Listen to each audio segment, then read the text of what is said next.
सतीश शाह वो कलाकार थे जिनकी जिंदगी खुद एक कॉमेडी थी। कल तक हमारे घरों में हंसी और खुशी के पटाखे फोड़ने वाली जो आवाज थी, आज वह हमेशा के लिए शांत हो गई। हम सबके चहेते और शानदार अभिनेता सतीश शाह अब हमारे बीच नहीं रहे। ये खबर सुनकर पूरे बॉलीवुड और टेलीविजन इंडस्ट्री में गहरा शोक छा गया है। 74 वर्ष की उम्र में किडनी फेल हो जाने की वजह से उन्होंने मुंबई के हिंदुजा अस्पताल में अपनी आखिरी सांस ली। सतीश शाह का जाना केवल एक अभिनेता का जाना नहीं है, यह उस कलाकार का जाना है जिसकी आंखों में एक अजीब सी शरारत थी। उनकी कॉमिक टाइमिंग ने पीढ़ियों को हंसाया। सोचिए, एक तरफ वे सारा भाई वर्सेस सारा भाई में इंदु वन सारा भाई बनकर अपने मीठे तानों और मजेदार हरकतों से अपनी पत्नी माया की नाक में दम करते थे, तो दूसरी तरफ जाने भी दो यारों में एक लाश यानी कमिश्नर डिमेलो बनकर भी हमें हंसा गए। उनकी कला इतनी सहज थी कि कोई भी किरदार उन पर थोपा हुआ नहीं लगता था। अगर उनकी जिंदगी को कोई नाम देता तो वे कहते इट जस्ट हैपेंड, मतलब सब कुछ बस होता चला गया। और सच में उनकी जिंदगी एक बेहतरीन कहानी की तरह ही आगे बढ़ी। उनका जन्म 25 जून 1951 को मुंबई में हुआ, लेकिन उनका परिवार मूल रूप से गुजरात के मांडवी का था। उनके पिता का मुंबई में एक छोटा सा व्यापार था। आज के जमाने में शायद यकीन न हो, पर सतीश शाह को बचपन में अभिनय का कोई शौक नहीं था। वे तो खेल कूद के दीवाने थे। वे एक बढ़िया क्रिकेटर थे और बेसबॉल में भी उनका नाम स्कूल में चलता था। सबसे बड़ी बात, वे अपने स्कूल में हाई जंप और लॉन्ग जंप के चैंपियन हुआ करते थे। उनकी वही फुर्ती बाद में उनके अभिनय में भी दिखी। फिर आया वह इत्तेफाक जिसने उनकी पूरी जिंदगी का रुख मोड़ दिया। एक बार स्कूल के सालाना फंक्शन में हिंदी नाटक के लिए कलाकारों की कमी पड़ गई। उनके हिंदी शिक्षक ने जबरदस्ती उनका नाम नाटक करने वाले बच्चों की सूची में लिख दिया। सतीश बहुत नर्वस थे क्योंकि उन्होंने कभी अभिनय नहीं किया था। रिहर्सल के दौरान वे डायलॉग याद कर लेते थे, पर दर्शकों के सामने बोलने में बुरी तरह अटक जाते थे। नाटक शुरू होने से पहले वे बहुत घबराए हुए थे। तब उनके शिक्षक ने एक आसान रास्ता बताया, तुम बस ऑडियंस की तरफ देखना ही मत, ऊपर देखकर अपने डायलॉग बोल देना। उन्होंने वही किया। मंच पर वे सिर्फ दूसरे कलाकार को देख रहे थे और अपने डायलॉग बोलते जा रहे थे। इस दौरान कमाल यह हुआ कि उन्होंने अपने सभी संवाद बड़ी ही खूबसूरती से बोले। उनकी संवाद अदायगी सुनकर दर्शक इतने खुश हुए कि जैसे ही नाटक खत्म हुआ, उन्हें स्टैंडिंग ओवेशन मिला। बस वही दिन था जब उन्होंने तय कर लिया कि अब तो उन्हें अभिनेता ही बनना है। स्कूल के दिनों में शुरू हुआ यह सिलसिला कॉलेज तक चला। उनके पिता अक्सर परेशान रहते थे कि सतीश भविष्य में करेंगे क्या, क्योंकि वे पढ़ाई लिखाई में कुछ खास नहीं थे, लेकिन अभिनय में उन्हें खूब तारीफें मिलने लगी थीं। 12वीं की परीक्षा के बाद उन्होंने घर वालों के सामने साफ कह दिया कि उन्हें पढ़ाई समझ नहीं आती, उन्हें तो बस अभिनेता बनना है। घर वालों ने उनकी जिद में छिपे जुनून को समझा। पिता ने अनुमति दी, पर एक शर्त रखी, पहले ग्रेजुएशन पूरा करना होगा। उन्होंने खुशी खुशी पिता की बात मान ली। सेंट जेवियर कॉलेज में दाखिला लिया, जहां शबाना आजमी, फारूक शेख और अमजद खान जैसे दिग्गज भी नाटकों में सक्रिय थे, जिससे सतीश का थिएटर के प्रति प्रेम और भी बढ़ गया। ग्रेजुएशन खत्म होते ही वे पुणे के मशहूर film and television institute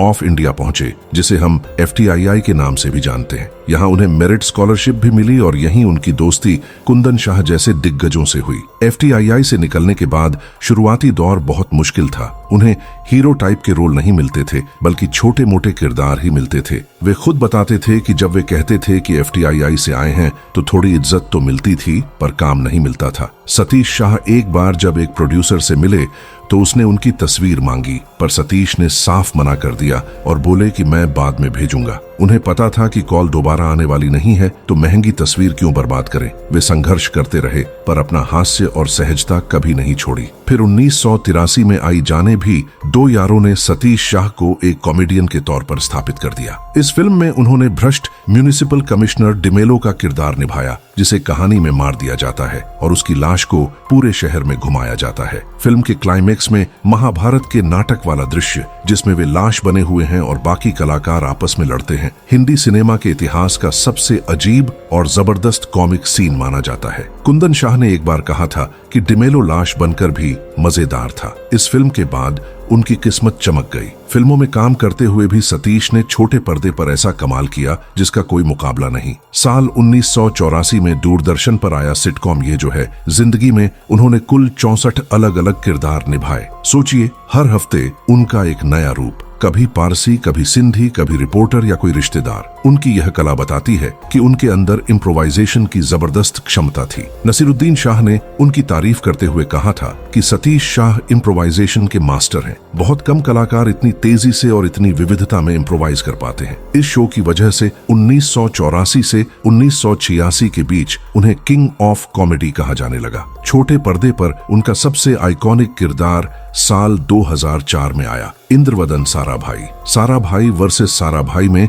Indravadan का किरदार इतना स्वाभाविक था कि उन्होंने अपनी पत्नी मधु शाह से कहा था कि शो के लेखक आतिश कपाड़िया उनके ही असली जीवन का वर्णन कर रहे हैं। उनका अपनी पत्नी माया रत्ना पाठक शाह के साथ मीठा झगड़ा, कविताओं पर मजाक उड़ाना और हर बात पर वन लाइनर देना इतना सहज था कि यह किरदार हमारे परिवारों का सदस्य बन गया। यह शो पहली बार टीआरपी न मिलने के कारण बंद हो गया था, जिसे सतीश शाह अपने करियर की पहली असफलता मानते थे। पर जब यह दोबारा प्रसारित हुआ तो दुनिया भर में लोकप्रिय हो गया। रत्ना पाठक शाह के साथ उनकी केमिस्ट्री अद्भुत थी, क्योंकि सेट पर उनका तालमेल सचमुच पति पत्नी जैसा था। बड़े पर्दे पर उनके कई रोल छोटे होने के बावजूद अमर हो गए, जैसे कल हो ना हो में गुजराती अंकल, कृष्ण भाई पटेल या मैं हूं ना के प्रोफेसर रसाई, जिनकी थूकने की आदत मशहूर थी। इन किरदारों में सतीश अपने हास्य का विशेष पुट डाल देते थे। मैं हूं ना की शूटिंग के दौरान उनके थूकने वाले सीन पर शाहरुख खान हंसी नहीं रोक पाते थे और डायरेक्टर फराह खान को बार बार रिटेक लेना पड़ता था। उन्होंने जानबूझकर छोटे लेकिन असरदार रोल चुने।